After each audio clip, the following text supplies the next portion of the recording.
Cafarnaum, importante centro comercial da Baixa Galileia, escolhida por Jesus como o quartel-general de suas atividades messiânicas, mencionada exclusivamente nos evangelhos.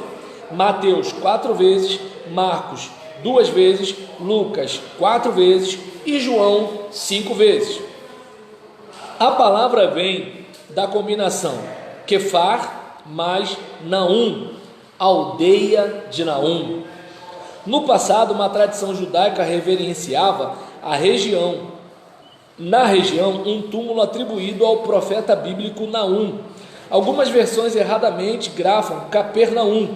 Se a palavra vem de Quefar, a legítima grafia deve ser Cafar e não Caper. Alguns autores atribuem ao termo o significado de aldeia de consolação. Continuando aqui, a localização da famosa cidade causou as mais acesas polêmicas através dos séculos, e foram duas as correntes principais. Uma localizou Cafarnaum com Pedro Belon no segundo quartel do século XVI em El Minayá, sítio próximo de El Tibigá, a mais ou menos 3 quilômetros de Tel Rum, e com Belon perfilharam notáveis orientalistas. Em 1878, os advogados de Cafarnaum, de Tel Rum, apresentaram provas irrefutáveis e hoje a erudição aceita sem reservas o local. Flávio Joséfo refere-se 2 vezes a Quefarnocom e Quefarnaum, para onde foi levado ferido por uma queda de cavalo quando combatia o rei Agripa. Em sua segunda referência, alude a uma fonte de abundantes águas. Esta deve ser, sem dúvida, El Tabigá, identificada em El Miniá. Tel Rum, hoje comprovado até pela arqueologia do moderno Estado de Israel, é a Cafarnaum dos Evangelhos. As ruínas da sinagoga, vistas hoje em Cafarnaum, devem ser reconstruída no 2º ou 3º século da presente era, e foi levantada exatamente no local onde o centurião romano, Lucas 7, versículo 5, construiu a que o Senhor frequentava. Depois da derrota de Bar Corba, entre 132 a 135 depois de Cristo, portanto, no 2º século cristão, os judeus, fugindo às iras de Adriano, concentraram-se na Galileia, e foi nesse tempo que reconstruíram a sinagoga. O imperador Constantino, no século IV, encarregou a um tal Iosef, conde de Tiberias, um judeu cristão, que construísse uma igreja em Cafarnaum.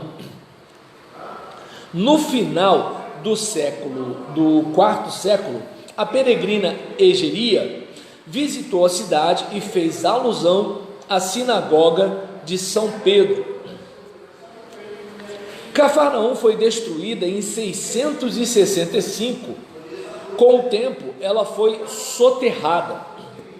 As ruínas de Tel Rum medem 1 quilômetro de comprimento por 300 metros de largura. A noroeste do Mar da Galileia ficava Cafarnaum. Em 1894, os franciscanos compraram o local. Em 1905, autorizaram a escavação da área por um grupo de alemães. Em 1921, os próprios franciscanos continuaram o trabalho arqueológico. Descobriram a sinagoga e a reconstruíram, fazendo dela uma maravilhosa maquete. É um edifício retangular de 24,40 metros por 18,60 metros, cuja frente dava para Jerusalém. Na parte sul estava o Tebar, caixa onde se guardava o rolo da lei. Na entrada à direita estava o Bamar, púlpito, para o Razan, o cantor da lei. No ângulo noroeste estava o Matronaum. Eita, Taramanaia, que é isso? Vamos lá, Matronaum. Oxe, Jesus, vamos lá, acesso para a corte das mulheres. E depois o Bet Hassefer. escola para as crianças num pátio exterior. Numa coluna se lê: Ralfo, filho de Zobidá, filho de Johanã, fez esta coluna, seja abençoado. Em Cafarnaum, Jesus passou 18 meses ou mais do seu ministério terreno. Jesus foi grandemente perseguido em Jerusalém. O foi também em Nazaré. Em Cafarnaum achou uma cidade aberta. Mandado embora de Gadara, Lucas 8, versículo 37, o povo de Cafarnaum o recebeu com alegria. Lucas 8, versículo 40. Aí eu lembrei de uma frase de Mike Murdock. Ele não é muito bem quisto pelos cristãos mais tradicionais. Ele é daquela linha da confissão positiva, neopentecostal, não sei nem se ele é, mas pelo menos essa linha aqui no Brasil gosta muito dele. E ele hoje, lendo algum escrito dele ou assistindo o vídeo dele, ele me lembra muito os coaches que a gente tem hoje, os treinadores comportamentais. Não sei se tem alguma ligação, mas hoje eu fico lembrando, dos congressos que o Silas Malafaia fazia aqui no Rio de Janeiro e no Brasil. Está aparecendo muito, mas eu sou leigo tanto num caso quanto no outro, mas não custa nada observar, parece. E ele tem uma frase que eu acho muito interessante, os tradicionais me perdoem, que ele fala: prefira um lugar onde você é celebrado do que onde você é aturado, né? Então, e a gente percebe que assim, Jesus, ele vai no lugar onde há abertura. E aí eu lembro daquela frase de não lançar pérolas aos porcos. Às vezes você, como líder, está insistindo muito numa igreja que não quer você, e às vezes você poderia estar dando fruto num lugar onde o pessoal está soltando fogos porque tem você. Eu vou insistir. Então insiste, mas assim, voltando para cá, a gente verifica que Jesus foi rejeitado em Gadara, Jesus foi rejeitado em Nazaré, e Jesus foi recebido com alegria em Cafarnaum. Lucas 8, versículo 40. Havia mares, passava por ela. Os romanos mantinham nela, por ser fronteira, uma aduana, da qual Mateus era um dos publicanos. Marcos 2,14, está lá cobrando imposto, aquela receita federal, sabe como é que é e tal. E aí, quanto que você vai deixar aí pra gente e tal, tem que pagar isso aqui, não sei o que lá, tal. Bacana, né? Tu tá com um carro novo, já pagou o imposto desse carro aí, gostei desse jegue, de quem é esse jegue, né? E aí vamos lá, o imposto do jegue, vamos que vamos, brincadeiras à parte, vamos lá. E o destacamento militar, Lucas 7, versículo 2. Não sei se dá para entender por que era difícil gostar de Mateus, gostar de Zaqueu. Pensa bem, um camarada que cobra impostos já é um cara que assim, ele chega, tu já fica chateado, né? Teu hormônio do bem-estar já vai lá para baixo quando você vê o cara. O cara já vem logo com uma carteirada: sou fulano de tal, já faz você gostar menos dele ainda. E aí, sabe lá se ele também não vem com aquele negócio: você me faz rir, eu te faço rir. Isso aumenta mais o ódio do pessoal. E pior, esse imposto não é para o seu governo, esse imposto é para o governo da nação que está dominando a sua nação, já mexe com a sua autoestima. Como é que alguém vê um cara desse? Aí Jesus é tão legal, né?